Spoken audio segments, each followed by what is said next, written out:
بہادر خان ایک بڑی زمین کا مالک تھا۔ وہ چھوٹی نہر سے اپنی زمینوں کو پانی دیا کرتا تھا۔ اس کی شادی ہوئی تو اس کی ذمہ داریاں بڑھ گئی۔ اس نے اپنی مدد کے لیے ایک مزارع کو رکھ لیا۔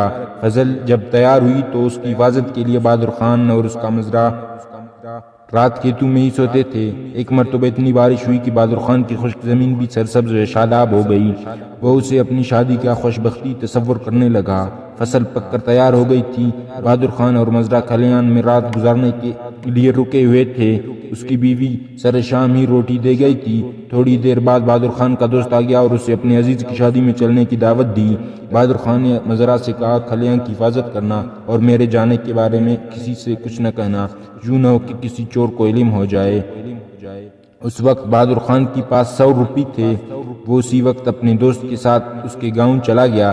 رات گہری ہو گئی تھی۔ مزرعہ نے آگ سلگائی تھی تو تیز ہوا سے ایک چنگاڑی اڑ کر کھلیان میں پڑی، جس سے کھلیان میں آگ کی شعلے بھڑک اٹھے۔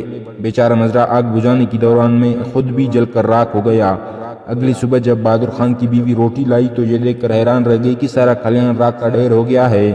مزرعہ کی تلاش دیکھ کر وہ یہی سمجھی کہ اس کا میاں بھی آگ میں جل کر مر گیا ہے۔ اس نے رونا پیٹنا شروع کر دیا۔ لوگوں نے آ کر اس کے رونے کی وجہ پوچھی تو اس نے بتایا کہ رات کھلیان کے ساتھ میرا شوہر بھی جل کر مر گیا ہے۔ لوگوں نے مزرعہ کی تلاش کو بہادر خان کی میت سمجھ کر دفن کر دیا۔ چند دن بہادر خان شادی سے لوٹا تو آدھی رات کا وقت تھا۔ گھر کی سب لوگ سو رہے تھے۔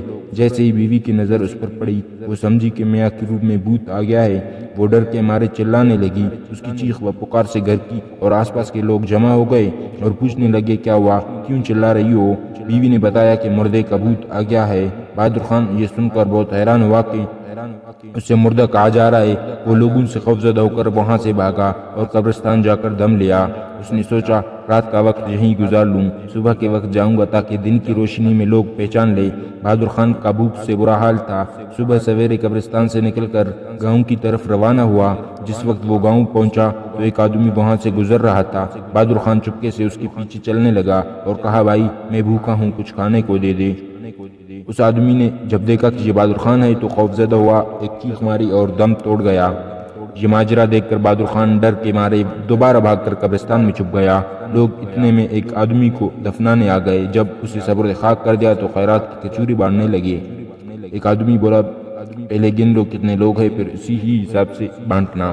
دوسرا بولا کہ 100 لوگ تو ضرور ہوں گے۔ بہادر خان بول اٹھا، 100 آدمیوں کو تو بعد میں دینا، پہلے مجھے میرا حصہ تو دو۔ بہادر خان کی آواز سن کر لوگ جوتے، بیلچے، کھجورے چھوڑ کر بھاگ کھڑے ہوئے۔ بہادر خان نے سوچا، نہ جانے میں نے کیا قصور کیا ہے کہ لوگ مجھے دیکھتے ہی بھاگ کھڑے ہوتے ہیں۔ بھوک کا مارا تھا، کھجوروں پر ٹوٹ پڑا۔ آدھی رات ہوئی تو کیا دیکھتا ہے کہ ایک آدمی کالے کپڑے پہنے اسی آدمی کی قبر پر آیا اور کچھ پڑھنے لگا، جس سے قبر پھٹ گیا اور اس سے مردہ باہر نکل آیا۔ بہادر خان سمجھ گیا کہ یہ جادوگر ہے۔ اس نے سوچا، کیوں نہ جادو سیکھ لوں۔ اس نے پیچھے سے جا کر جادوگر کو پکڑ لیا۔ جادوگر نے کہا، مجھے چھوڑ دے۔ بہادر خان بولا، تجھے ہرگز نہیں چھوڑوں گا جب تک تو مجھے جادو نہیں سکھا دیتا۔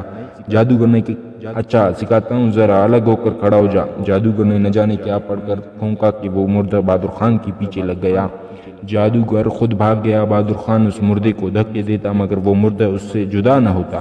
بہادر خان خربوزے کے کھیت میں آ گیا تو دیکھتا ہے کہ وہ مردہ اس کے پیچھے چلا آ رہا ہے۔ بہادر خان نے کہا، بھائی مجھے چھوڑ دے، لوگ تو پہلے ہی مجھ سے بیزار ہے، تجھے میرے ساتھ دیکھ کر اور بھی ڈر جائیں گے۔ مردے نے بہادر خان کا بھی پیچھا نہیں چھوڑا۔ آخر بہادر خان نے تنگ آ کر مردے کو ایک چارپائی سے باندھا اور خود خربوزے کے کھیت میں گھس گیا۔ کیا دیکھتا ہے کہ وہی مردہ چارپائی کے ساتھ بندہ چلا آ رہا ہے اور کھٹ کھٹ کی آواز پیدا ہو رہی ہے۔ کھیت کے رکھوالے نے جو دونوں کو یوں آتے دیکھا تو چیخیں مارتا ہوا بھاگ کھڑا ہوا اور گاؤں پہنچ کر لوگوں سے کہنے لگا، مجھے بچاؤ ورنہ میں مارا جاؤں گا۔ گاؤں کی زمیندار نے کپڑے دھلنے کے لیے ندی پر بھیجے تھے۔ ان دنوں لوگوں پر بہادر خان کا خوف بری طرح سوار تھا۔ چند لوگ کپڑے لے کر ندی پر پہنچے۔ ابھی وہ کپڑے دھو رہی تھی کہ بہادر خان بھی پیاس بجھانے ندی پر آ نکلا۔ اسے دیکھتے ہی وہ لوگ کپڑے چھاڑ کر گھوڑوں پر سوار ہو کر سر پر بھاگنے لگے۔ جلدی میں وہ رسی بھی نہ کھول پائے جو میخ ان سے بندھی تھی۔ راستے میں میخ جب ان کی پشت پر لگتی تو وہ یہ سمجھتے کہ بہادر خان انہیں مار رہا ہے۔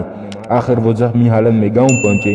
بہادر خان نے یہ صورتحال دیکھی تو سوچا کہ اس دوست کی شادی نے تو میری زندگی عذاب میں ڈال دی، مجھے اس سے ملنا چاہیے۔ چنانچہ وہ رات کے اندھیرے میں دوست کے گاؤں کی طرف روانہ ہو گیا۔ دوست کے پاس پہنچا تو تمام ماجرا اسے سنایا۔ اس کا دوست اسے لے کر اس گھر آیا اور گھر والوں کو حقیقت سے آگاہ کیا۔